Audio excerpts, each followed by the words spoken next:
बहुत समय पहले मिस्र के प्राचीन देश में एक शक्तिशाली फेरो राज करता था। उसने इजराइलाइट्स को अपना गुलाम बना लिया था, जो भगवान के चोजन लोग थे। फेरो उनके बढ़ते नंबरों से डरता था। उसने एक क्रूर आदेश जारी किया, सभी नवजात इजराइलाइट लड़कों को नील नदी में डुबो दिया जाए। इस अत्याचार के बीच एक स्पेशल बच्चे का जन्म हुआ, मूसा। मोसेस की माँ उसके जीवन के लिए डरते हुए उसे एक टोकरी में रख दिया। उसने टोकरी को नील नदी पर बहा दिया, उसकी सुरक्षा के लिए प्रार्थना करते हुए। चमत्कारिक ढंग से टोकरी तैरते हुए महल पहुंच गई। इसे फेरो की बेटी ने देखा। फेरो की बेटी दया से भरकर बच्चे को गोद लेने का फैसला किया। उसने उसका नाम मोसेस रखा। अपनी असली विरासत से अनजान मोसेस फेरो के महल में विलासिता की गोद में पला बढ़ा। उनका पालन पोषण अत्याचारियों के बच्चों के साथ हुआ। फिर भी उनका डेस्टिनी कहीं और था। किसी को नहीं पता था यह बच्चा एक दिन फेरो की ताकत को चुनौती देगा और अपने लोगों को आजादी की ओर ले जाएगा। भगवान द्वारा नियुक्त एक डेस्टिनी उसी महल की दीवारों के भीतर छिपा हुआ है, जो उसके लोगों की आशा को बुझाने की कोशिश कर रहा था। मोसेस को सबसे बेहतरीन एजुकेशन मिला। उसने इजिप्शियंस के तरीके सीखे, उनकी भाषा और रीति रिवाजों में महारत हासिल की। वह लंबा और मजबूत बढ़ा, फेरो के दरबार में सम्मानित हुआ। फिर भी उसके अंदर गहरे बेचैनी की भावना बनी रही। एक दिन मोसेस शहर से बाहर निकला। उसने अपने साथी इजराइलाइट्स की पीड़ा देखी। उसने उनका दर्द देखा, इजिप्शियन टास्क मास्टरों के चाबुक के नीचे उनका श्रम देखा। उसका हृदय अपने लोगों के लिए दर्द से भर गया, हालांकि वह अभी तक नहीं जानता था कि वे उसके अपने थे। उसने देखा कि एक इजिप्शियन ओवरसियर एक इजराइलाइट को बेरहमी से पीट रहा है। उसके अंदर गुस्सा उमड़ आया। मोसेस ने हस्तक्षेप किया, इजिप्शियन को मार गिराया। विद्रोह का यह कार्य एक टर्निंग पॉइंट था। उसने ऑप्रेस्ड पक्ष को चुना था।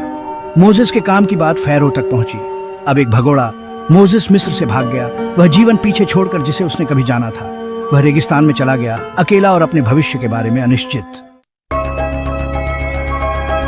विशाल रेगिस्तान में अकेला मोसेस कई दिनों तक भटकता रहा। चिलचिलाती धूप ने उस पर प्रहार किया। वह थका हुआ, भूखा और प्यासा था। उसने महल के आराम और फेमिलियरिटी को पीछे छोड़ दिया था। अब उसे एक भगोड़े के रूप में जीवन की कठोर रियलिटीज का सामना करना पड़ा। वह मिद्यान देश पहुंचा। वहां उसने चरवाहों को अपने झुंडों को पानी पिलाने के लिए संघर्ष करते देखा। मोसेस ने अपनी थकावट के बावजूद उनकी मदद के लिए कदम बढ़ाया। चरवाहों में एक वृद्ध व्यक्ति की बेटियां थीं, जिसका नाम जेथ्रो था। उन्होंने मोसेस की सहायता का स्वागत किया। मोसेस के चरित्र से प्रभावित होकर जेथ्रो ने उसे आश्रय और काम की पेशकश की। मोसेस ने उनकी दया के लिए आभारी होकर स्वीकार कर लिया। उसने जेथ्रो की बेटियों में से एक सिपोरा से शादी की। वह एक साधारण जीवन में बस गया, भेड़ों की देखभाल करने लगा और एक परिवार का पालन पोषण करने लगा। साल बीत गए। मिस्र में मोसेस का पिछला जीवन एक धुंधली याद की तरह लग रहा था। फिर भी उसका डेस्टिनी उसका इंतजार कर रहा था। ईश्वर की योजना के प्रकट होने का समय निकट आ रहा था।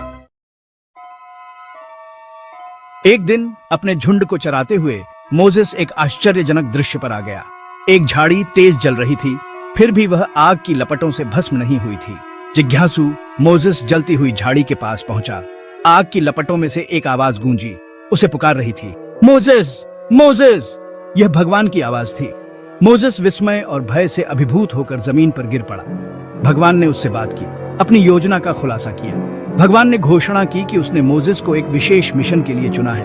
उसे मिस्र लौटना था, उसे फेरो का सामना करना था और इजराइलाइट्स को गुलामी से मुक्त करने की मांग करनी थी। मोसेस को अपने लोगों को स्वतंत्रता की ओर ले जाना था। मोसेस अपने सामने रखे काम से अभिभूत महसूस कर रहा था। उसने इतने महत्वपूर्ण मिशन को पूरा करने की अपनी क्षमता पर सवाल उठाया।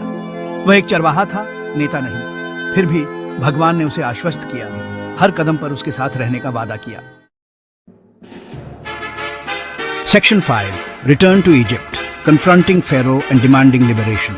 भगवान की शक्ति से लैस और उनके वचन द्वारा निर्देशित मोसेस मिस्र लौट आया। वह फेरो के सामने खड़ा था, जो पृथ्वी का सबसे शक्तिशाली शासक था, और उसने भगवान का संदेश दिया, मेरे लोगों को जाने दो। मोसेस ने घोषणा की। फेरो ने मोसेस की बातों का उपहास किया। उसने इजराइलाइट्स के परमेश्वर को स्वीकार करने से इनकार कर दिया। उसने मोसेस की मांगों का मजाक उड़ाया, इजराइलाइट दासों पर बोझ बढ़ा दिया। फेरो का हृदय कठोर हो गया था। मोसेस ने फेरो को उसकी अवज्ञा के परिणामों के बारे में चेतावनी दी। उसने उन विपत्तियों के बारे में बताया जो मिस्र पर आएंगी। फिर भी फेरो जिद्दी रहा। वह धमकियों या दया के लिए विनती से नहीं डगमगाया। इच्छा शक्ति के संघर्ष का मंच तैयार किया गया था, भगवान की शक्ति के खिलाफ फारो की शक्ति। मोसेस एक चरवाहा नबी बन गया, एक साम्राज्य को चुनौती देने और अपने लोगों को मुक्त करने के लिए तैयार खड़ा था। स्टबर्ननेस, अपने वचन के अनुसार भगवान ने मिस्र पर विपत्तियों की एक श्रृंखला अनलीस्ट की। नील नदी खून में बदल गई, टिड्डियों के झुंड ने फसलों को खा लिया, मिस्रियों के शरीर फोड़े फूंसियों से ढक गए, अंधकार ने देश को अपनी चपेट में ले लिया। प्रत्येक प्लेग भगवान की शक्ति का प्रदर्शन था, हर एक फारो के अभिमान और मिस्र पर उसके नियंत्रण के लिए एक झटका। फिर भी फारो का हृदय कठोर बना रहा, वह अपनी अवज्ञा पर अड़ा रहा, इजराइलाइट्स को रिहा करने से इनकार कर दिया। हर विपत्ति के साथ फारो डगमगा गया। उसने मोसेस से विनती की कि वह दुख को रोक दे। उसने पछतावा करने का वादा किया। फिर भी जैसे ही प्लेग कम हुआ, फारो का संकल्प टूट गया। उसने अपने वादे को तोड़ दिया, इजराइलाइट्स को मुक्त करने से इनकार कर दिया। विपत्तियां केवल दंड नहीं थी, वे इजराइलाइट्स और फारो दोनों के लिए विश्वास की परीक्षा थे। उन्होंने अहंकार के परिणामों और भगवान की अटूट शक्ति का प्रदर्शन किया। अंत में भगवान ने 10वीं और सबसे विनाशकारी विपत्ति भेजी। फारो के अपने बेटे सहित मिस्र के हर परिवार के जेठा बेटे की रात में मृत्यु हो गई। दुख से अभिभूत और अंत में दुख से टूटे फारो ने भरोसा कर लिया। मोसेस के नेतृत्व में इजराइलाइट्स ने मिस्र से अपना पलायन शुरू किया। वे पीढ़ियों की गुलामी को पीछे छोड़ते हुए अपने साथ स्वतंत्रता और एक नए जीवन की आशा लेकर चले। हालांकि फारो क्रोध और पछतावे की वृद्धि से अपनी सेना के साथ उनका पीछा किया। फारो की सेना और लाल सागर के बीच फंसकर इजराइलाइट्स निराश हो गए। भगवान द्वारा निर्देशित मोसेस ने अपना कर्मचारी उठाया। पानी अलग हो गया, जिससे समुद्र के बीच से एक सूखा रास्ता बन गया। इजराइलाइट्स भागे हुए पानी के बीच से होकर चले, अपने पीछा करने वालों से बच निकले। जैसे ही आखिरी इजराइलाइट्स सुरक्षा पर पहुंचे, फारो और उसकी सेना पर पानी गिर गया। मिस्रवासी नष्ट हो गए, उनका पीछा भगवान की शक्ति से विफल हो गया। इजराइलाइट्स आजाद थे। अपने चमत्कारिक ढंग से बचने के बाद इजराइलाइट्स रेगिस्तान में चले गए। उनके नेतृत्व में दिन में बादल का एक खंभा और रात में आग का एक खंभा था। जब वे माउंट सिनाई के लिए अपना रास्ता बना रहे थे, तो भगवान ने उनके कदमों का मार्गदर्शन किया। माउंट सिनाई में भगवान ने मोसेस को शिखर सम्मेलन के लिए बुलाया। वहां उसने अपने चुने हुए लोगों पर अपने कानूनों का खुलासा किया। ये कानून 10 आज्ञाओं के रूप में जाने जाते हैं। भगवान और इजराइलाइट्स के बीच एक वाचा थे। 10 आज्ञाओं ने इजराइलाइट्स को जीने के लिए एक नैतिक और नैतिक संहिता प्रदान की। उन्होंने एक ईश्वर की पूजा करने, माता पिता का सम्मान करने, जीवन का सम्मान करने और सच्चे होने के महत्व पर जोर दिया। इन आज्ञाओं ने उनके विश्वास और उनके समाज की नींव रखी।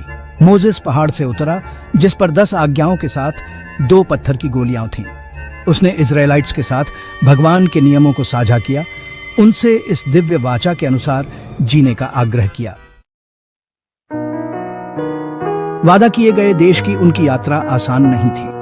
रेगिस्तान में अपने 40 साल के भटकने के दौरान इजराइलाइट्स को कई चुनौतियों का सामना करना पड़ा। उन्हें भूख, प्यास और शत्रुतापूर्ण जनजातियों के हमलों का सामना करना पड़ा। कभी कभी वे निराश हो जाते थे, भगवान और मोसेस के नेतृत्व पर सवाल उठाते थे। वे मिस्र के आराम के लिए तरसते थे, उन कठिनाइयों को भूल जाते थे जो उन्होंने सही थी। फिर भी हर परीक्षण के माध्यम से भगवान ने उनके लिए प्रदान किया।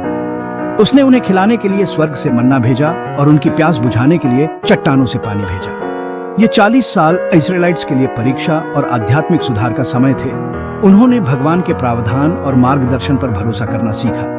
उन्होंने आज्ञाकारिता के महत्व और उनकी अवज्ञा के परिणामों को सीखा। कठिनाई और प्रतिकूलता के माध्यम से उनका विश्वास मजबूत हुआ। वे पूर्वदासों के एक समूह से भगवान के साथ अपनी वाचा से बंधे एक राष्ट्र में बदल गए थे। मोसेस, जिस नबी ने फैरो को चुनौती दी और अपने लोगों को आजादी की ओर ले गया, वह कभी वादा किए गए देश में प्रवेश नहीं किया। उसकी मृत्यु उसके देखते ही हुई। उसका मिशन पूरा हुआ। उनका जीवन और विरासत आज भी लोगों को प्रेरित करती है। यहूदी, ईसाई और मुसलमान उन्हें एक नबी के रूप में मानते हैं। उनकी कहानी हमें विश्वास की शक्ति, न्याय के लिए खड़े होने के महत्व और अपने लोगों के लिए भगवान के अटूट प्रेम की याद दिलाती है। मोसेस का जीवन हमें सिखाता है कि असाधारण चीजों को पूरा करने के लिए भगवान सामान्य लोगों का उपयोग कर सकते हैं। उनकी कहानी हमें याद दिलाती है कि सबसे अंधेरे समय में भी भगवान हमारे साथ हैं, हमें मुक्ति और एक उज्जवल भविष्य की ओर ले जा रहे हैं। मोसेस की कहानी विश्वास की स्थायी शक्ति और बुराई पर अच्छाई की विजय का प्रमाण है। यह एक ऐसी कहानी है जो संस्कृतियों और पीढ़ियों में गूंजती रहती है, उन सभी को आशा और प्रेरणा